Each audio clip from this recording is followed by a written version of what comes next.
Today we're going to use a pencil and a Sharpie to draw with. Across the middle of your paper, I need you to draw a horizon line. Then in the background, starting in the middle, we are going to make some rounded topped mountains. Go all the way across your paper.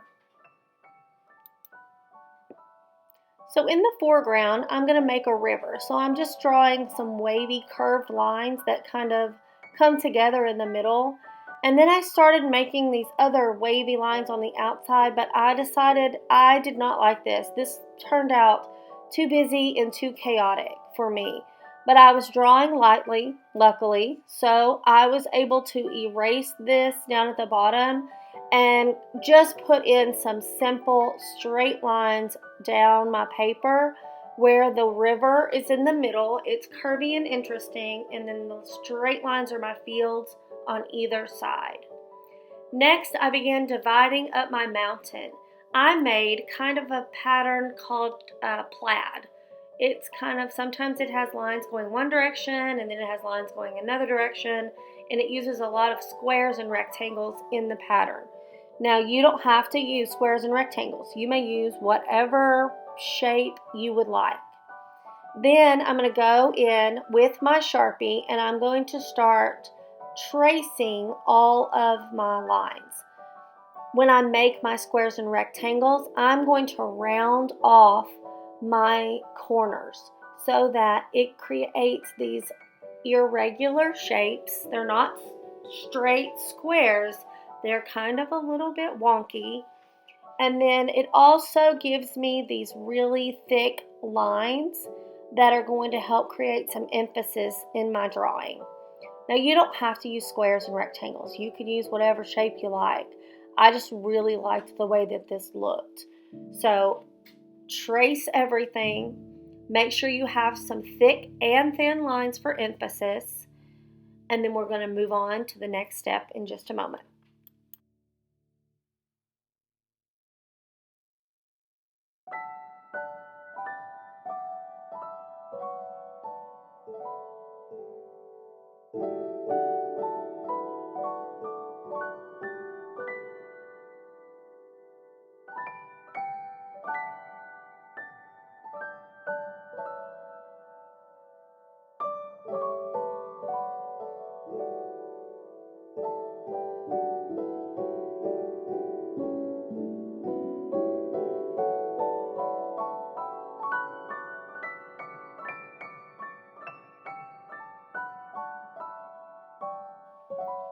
I'm going to continue to do that all across this paper, using my Sharpie to outline all of my marks. Then I'm going to go back in, because you can kind of see where I missed a few things. I'm going to go back in and erase those pencil marks. Now, today is not a painting day. Today is a day where we are just planning. After I've used my eraser to clean up my drawing, I am going to start designing my mountains. So I'm going to very lightly plan out my colors. So I'm going to choose 3 colors plus white on my palette, and then I'm going to go in and label each square. After I've labeled each square, I'm going to turn my drawing into the day box, whatever your day box is on the orange table.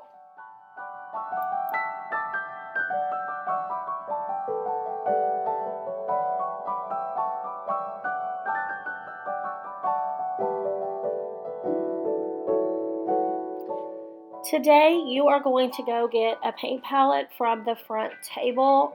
There will be 3 people allowed at this paint table at a time to choose your colors. You are going to choose your 3 colors plus white to use in your painting. Today you're going to paint your sky and your mountains, so keep that in mind when you are choosing your colors. If you want your sky to be a night sky, you could do like I did and use darker blues and white and purples. If you wanted your sky to be a daytime sky or a sunset sky, of course, you'll use warmer colors like orange, red, and yellow. In your mountains, you're going to paint your squares. You're going to leave some of them white. That is going to create much more interest in your painting. Be sure to erase your planned painting squares, your planned drawing, so that it doesn't show through. You're going to paint your sky and your mountains today only. When you are finished, please turn it into your drawing rack and I'll put it back with your teacher's box.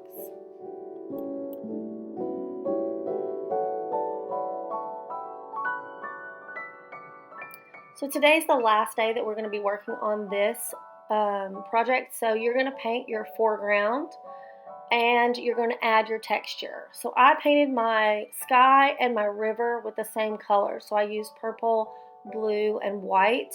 I left my moon white. If you wanted yours to be a sun, that's fine. And then I chose 3 colors to paint my stripes with the landscape that's in the foreground. After I finish painting and I let it dry for a little bit, if you need to use the hair dryers, you can to dry your paint.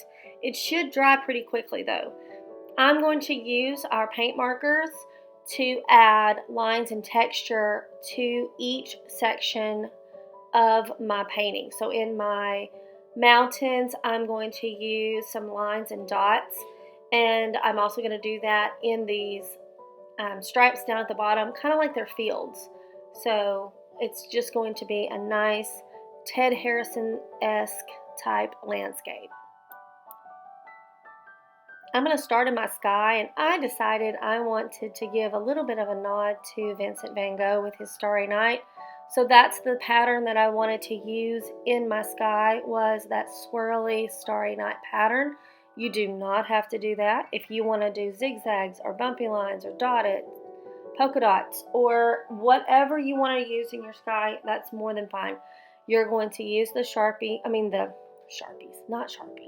the paint markers to make those designs.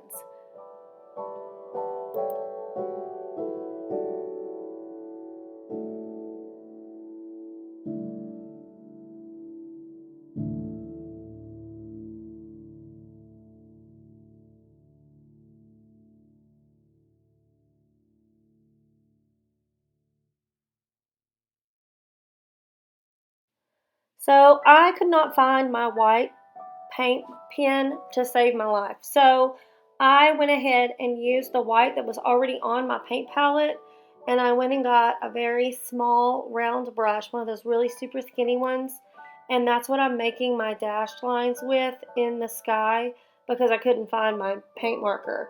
So if you need to do that, if you already have the color on your paint palette, you may use those small brushes that are in the tray. Just put them in the jacuzzi whenever you're done.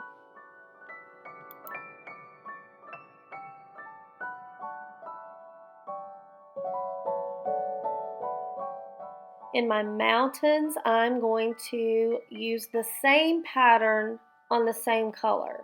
So my turquoise, I used an orange marker, and I made like, kind of almost looks like a little wheat stalk. It's just a line down the middle with dots on either side. In my yellow, I used lines going in different directions. And I did not do anything in my white or my pink. I left those solid. So that's a choice that you can use.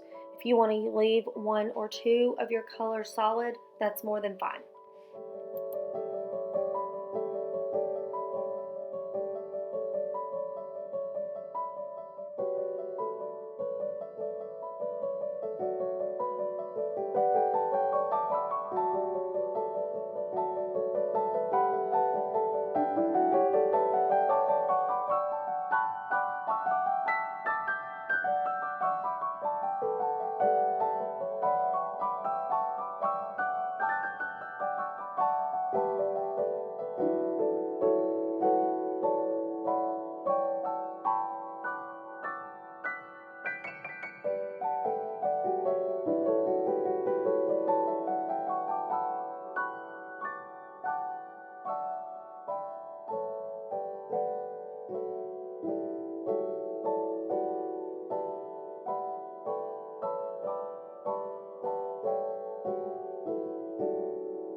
So when you're finished with your drawing, I need you to upload it to Artsonia.